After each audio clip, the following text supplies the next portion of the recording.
Hello, everyone, and welcome back to Flying Over 50 at Any Age with myself, Cyrus Webb, and my co host, the author of the book, Makeda Smith. So glad you guys could be able to join us. We're going to connect with our friends over on Instagram and then bring in our friends over on Amazon Live for today's conversation. I'm excited about this one. It's another great message from Makeda's book.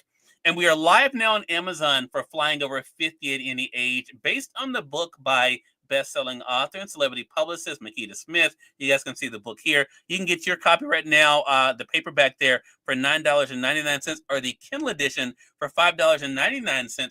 If you guys can believe, we're on week number 7, of day 7 of Makeda's book. We're going to talk to her about today's message, and she and I were just talking about some of the epiphanies that I had, and also what it was like for her to be able to live it. If you guys have any questions or comments for Makeda, make sure you guys put those in the chat. Makeda, how you doing?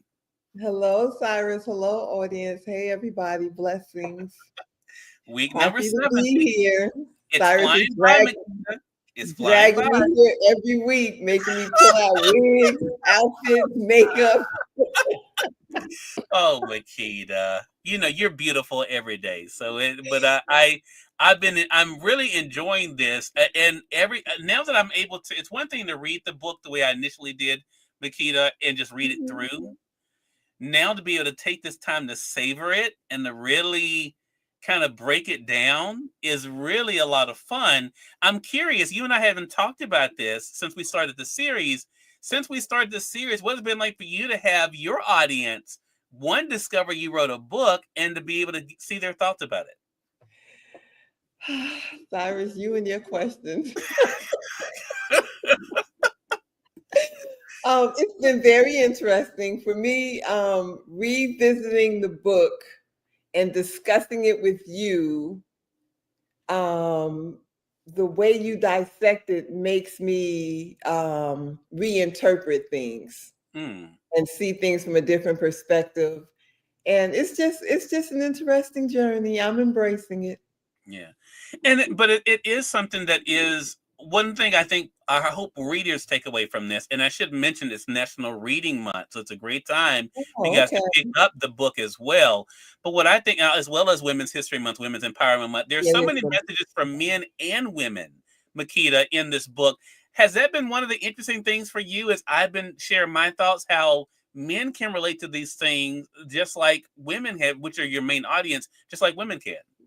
Yeah, when I was writing the book, I tried to write it from a perspective that anyone, really anyone, any age could read it and embrace it. So yeah, because actually, the messages in it are literally universal life messages. So anyone can embrace them. Yeah. One more thing I'll say before I actually read today's message for Okay. day number 7 is, yes, they're universal, but they're based on your life, on your experiences. Did you realize when you were writing the book that your experiences that you were having were universal at the time? Wait, did I realize when I was writing the book that Hmm. the That the experiences you were sharing in the book were universal. yes, as I went back and reflected upon them, I realized that when I was living them, I probably didn't realize that. Right, right, right, right. Yeah. I get that. I get that. A lot of times I think when we are in the middle of something, it feels very personal. Yes, You yes. know? Personal, traumatic, Yeah. overwhelming. Yeah. So let's set the stage then. Okay. Makita and I was going to do this, but let's give a quick recap of Oh, where we have found ourselves leading up to today. okay. We've seen you escape an abusive situation for something better for you, and your daughter. We see you Mhm. make decisions to bet on yourself, even when it meant leaving your daughter behind, in Yeah, order to be able to do something that was momentous for yourself. We yeah, saw a boyfriend at the time, y- you know, present this opportunity to you that ended up being life changing. And then we saw you being able to bet on yourself, take those steps to print out press releases, to mail them, and then to see what happened from there. what is talk to us about that experience for you as we because as I'm going from week to week, I feel like we're building on it. It's like today's message. What does that Mhm. feel like for you to kind of see how in each one of these situations I've been talking about the idea of the flow and movement, that you notice how you were taking the steps that literally have gotten you to where you are today. I have brain fog today. I can say to that deep question is that again, like it's interesting. I mean, I really have to go back to like as I was living this, I didn't connect the dots Yeah. as I sat down to write the book, and now I'm having the discussions with you. Mhm.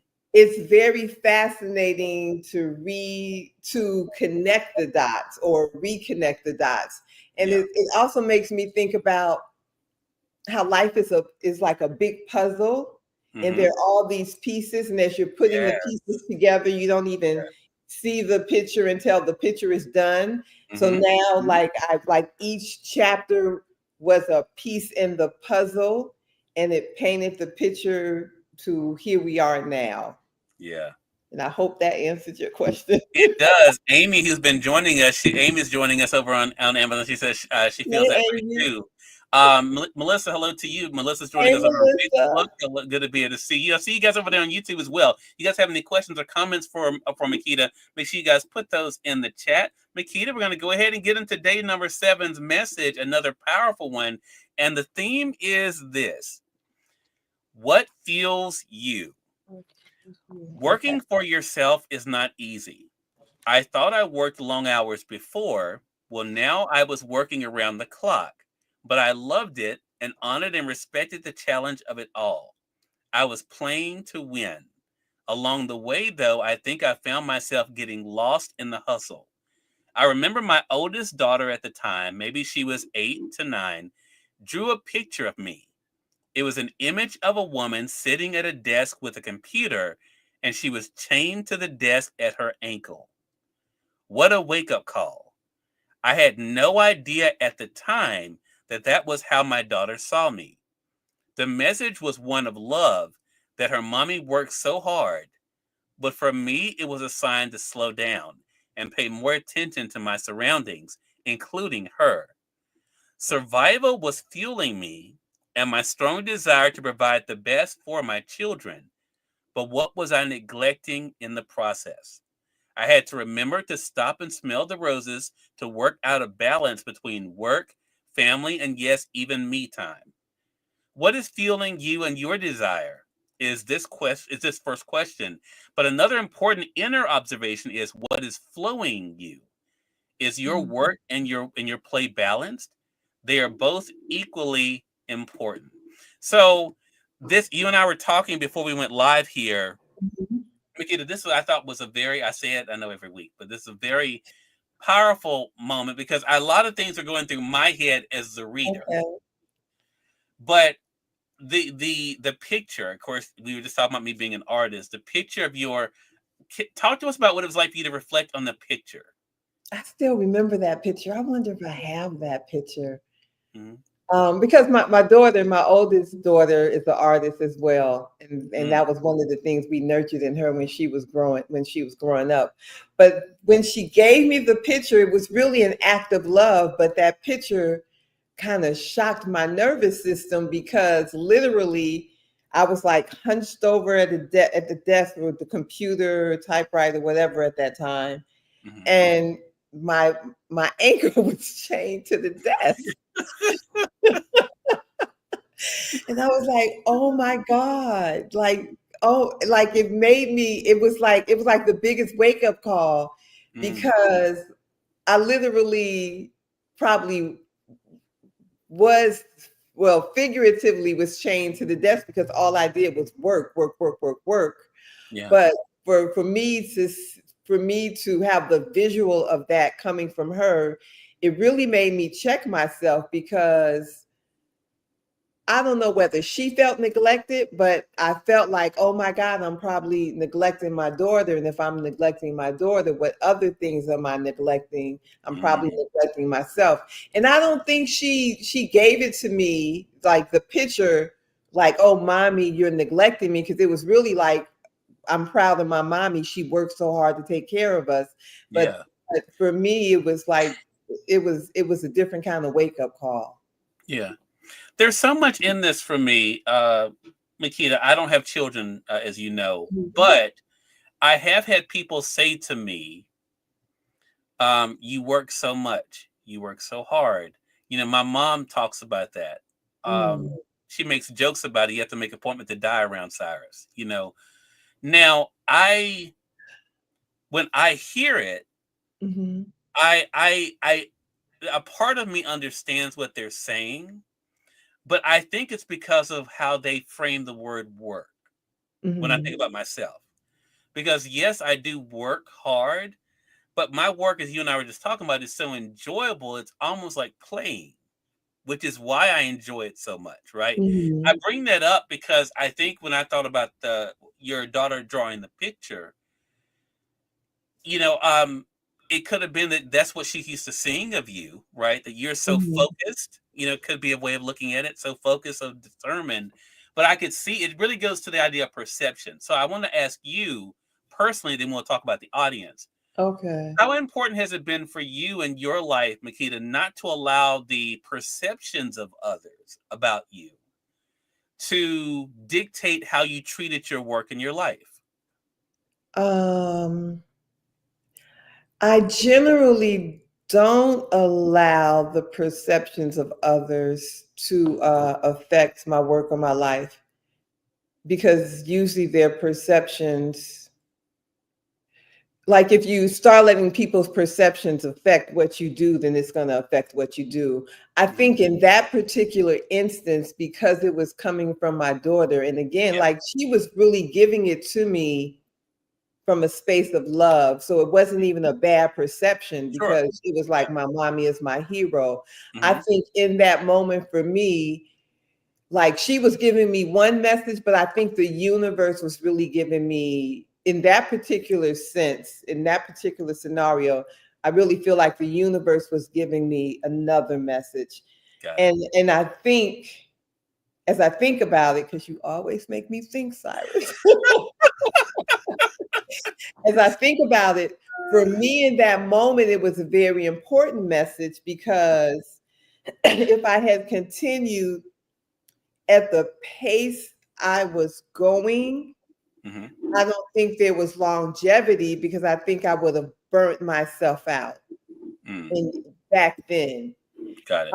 In terms of now, like that message could be perceived differently, Hmm. or like, as you asked me that question, reframing the question differently in terms Hmm. of other people saying, "Oh, you work too much." That Yeah. probably wouldn't have impacted me. But I really just think in that particular moment, this is how, like, when I think about Hmm. that particular moment put me on the path that I am still on today, in terms of making sure that I nurture myself so that Got it. I can continue to nurture others. So in that particular moment, that that picture made me pivot. So Yeah. it was an important message beyond, like, not, about how other people perceive me. Yeah. I Yeah. want to. I want to go back to something, if you don't mind, Makeda, Of course, because Cyrus. there were two statements in this, and I want to put up on the screen for our audience because there were two statements were that to me explained it from me Okay. now as the reader.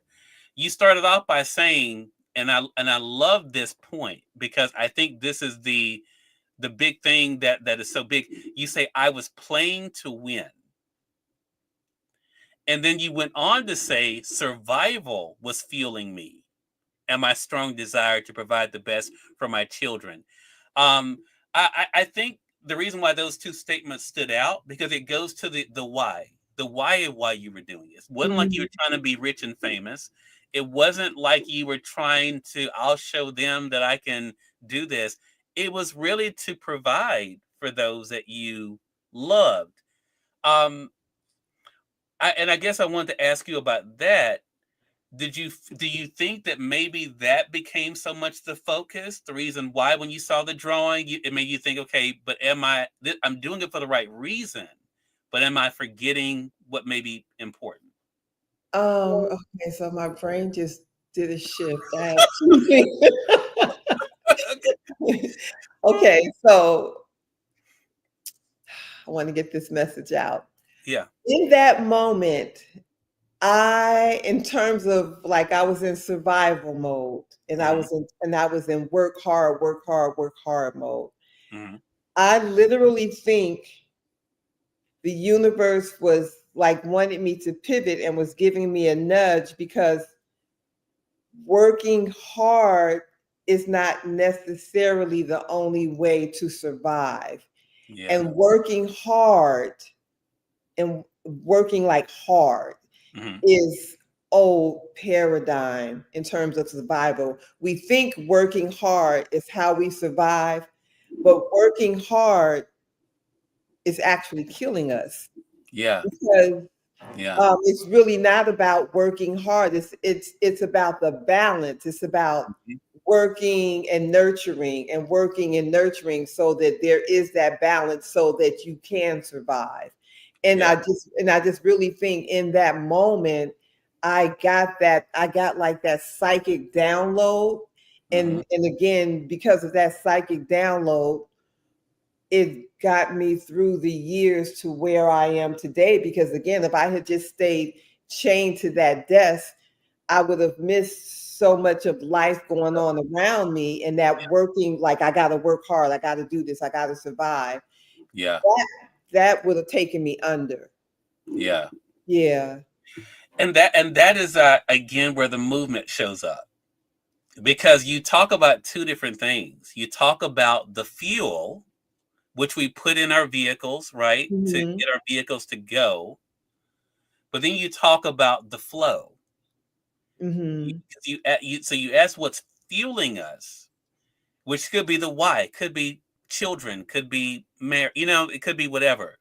But the flow is what's going to keep us going. Because Yes. because a car can be fueled and not move. Yes. Yes. So what was it like for you to kind of redefine your flow? Um, I remember like in that moment from seeing that picture of me, I knew that I had to make a pivot. And so I don't, that was long, long time ago. So I don't Yep. remember exactly what Yep. I did, but what I remember is that I knew I had to like stop and take breaks and just and like redirect, like spend more conscious time with my daughter, pour more into myself, and really understand the work slash life balance. Because back then I literally didn't have a work life balance. It was literally about work. I was Hmm. single black female with a daughter running my own business in Hollywood. Hmm. Like, what is play? What is life? I got to be out here hustle. It was about like every day we hustling. It was real. Every day we Yeah. hustling. But every day we hustling is we think that's the mantra for survival and is not the mantra for survival. So I had to change, conscientiously change my mantra for survival. And the mantra for survival is flow. Hmm. Flowing is the mantra for survival. And that's where I first got that message. And then over the years, I was able to develop the flow, which is what we're talking about here today. But back then, I probably couldn't even have articulated what I just articulated now. Back Yeah. then, I was just like, "Oh my God, my daughter sees me chained to a desk. Yeah. I need to do something different." Yeah. So then would it be safe to say you had the fuel, but not the flow into that Yes, flow? yes. Yeah. I Right. definitely had the fuel, but not the flow. And Yeah. so the process of bringing in the flow, which is not a process we were taught. I Hmm. was ever taught as a child because all I saw my parents do was work, work, work, work, work, Hmm. hustle, hustle, hustle, hustle, hustle. Yeah. So process of bringing in the flow was a process I had to learn and develop. And that process has taken me years and decades. Yeah. Because it wasn't a process that was in my DNA. It wasn't a process I knew. This picture with this particular day, is this you in flow? Yes, it's definitely me in flow and in balance. Love that. Love that. because in that particular picture, you have to there's a lot of balance, there's a lot of stillness, there's a lot of calm, there's a lot of confidence and security going on, but there's also flow. I'm in the flow, which allows me to have that calmness and that balance and that security. If I was in hustle mode, I wouldn't be able to achieve that pose. To achieve that pose. Wow. Wow. It's a powerful message, Makeda. As I said, again, what fuels you? So, what do you want the audience to do when they think about that question about their fuel and their flow? In their flow, to become cognizant and recognize, um, are you fueling or are you flowing? When are you fueling? When are you flowing? And is there a balance? Because you can't fuel all day. And I wish we could flow all day, but we can't flow all day either. It's got to be it's got to be a balance, and one nurtures the other. So Love back then, I was just fueling, fueling, fueling, fueling, fueling. Today, I'm fueling and I'm flowing. Yeah. Love And that. that's what I hope the audience is doing, fueling and flowing. Yeah. Makeda Smith, everyone, the best-selling author of Flying Over 50 at Any Age, asking that important question, what fuels you and also what flows you.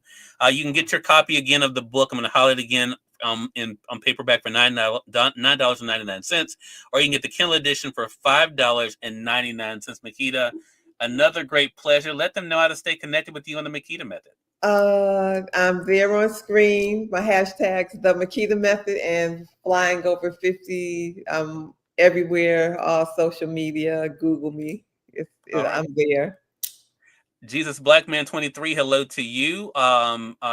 He just found you on Instagram there. Deja Marie, hello to you. Good to see you Thank over there. you. Natasha Holloway, hello to you over there on IG. D Collects, hello to you.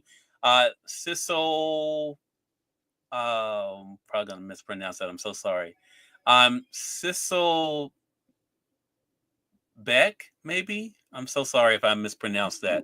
Appreciate you being with us over on IG as well. Another great conversation, Makeda. Love that idea of the feel and the flow. Looking forward to next week. Looking forward to finding me another wig for next week.